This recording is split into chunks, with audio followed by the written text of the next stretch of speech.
মধ্যপ্রাচ্যে চলমান যুদ্ধ পরিস্থিতিতে জ্বালানি সংকট মোকাবেলায় একগুচ্ছ সিদ্ধান্ত নিয়েছে সরকার। রোববার থেকে সরকারি বেসরকারি অফিস চলবে ৯টা থেকে ৪টা পর্যন্ত, আর ব্যাংক খোলা থাকবে সকাল ৯টা থেকে ৩টা পর্যন্ত। এছাড়া আজ থেকে দোকানপাট বন্ধ করতে হবে সন্ধ্যা ৬টার মধ্যে।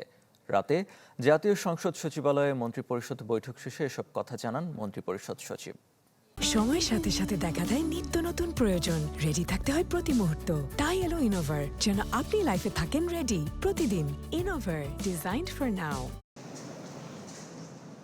সংসদ অধিবেশন শেষে প্রধানমন্ত্রী তারেক রহমানের সভাপতিত্বে মন্ত্রিপরিষদ বৈঠক। রাত ৯টায় শুরু হওয়া এই বৈঠক শেষ হয় প্রায় ৩ ঘণ্টা পর। দেশের জ্বালানি সংকট মোকাবিলায় নেওয়া হয় বেশ কিছু গুরুত্বপূর্ণ সিদ্ধান্ত।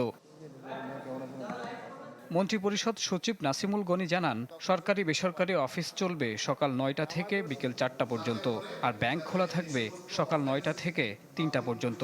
আজ থেকে সন্ধ্যা ৬টার মধ্যে খাবার ও ওষুধের দোকান ছাড়া সব ব্যবসা প্রতিষ্ঠান বন্ধ করতে হবে, যা তদারকিতে গঠন করা হবে মনিটরিং সেল। এটা সরকারি বেসরকারি সকল অফিস 9টা থেকে 4টা চলবে। ব্যাংকিং গুলো চলবে আওয়ার্স 9টা থেকে 3টা পর্যন্ত। 4টায় ব্যাংক বন্ধ হয়ে যাবে। খাবার দোকান, ওষুধের দোকান, এইরকম জরুরি যেটা অর্থবার্ষিকীয় সবার সবসময় যা থাকে সেগুলা খোলা থাকবে। মন্ত্রিপরিষদ সচিব জানান, শিক্ষা প্রতিষ্ঠানের কার্যক্রম পরিচালনার বিষয়ে রোববার নির্দেশনা দেবে শিক্ষা মন্ত্রণালয়।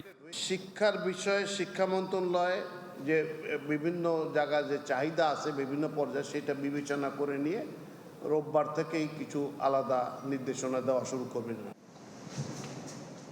এছাড়া ব্যয় কমানোর সিদ্ধান্ত হয় বৈঠকে। সরকারি অর্থায়নে সব ধরনের প্রশিক্ষণ সফর বন্ধ করা হয়েছে। বিয়ে সহ কোনো সামাজিক অনুষ্ঠানে করা যাবে না আলোকসজ্জা।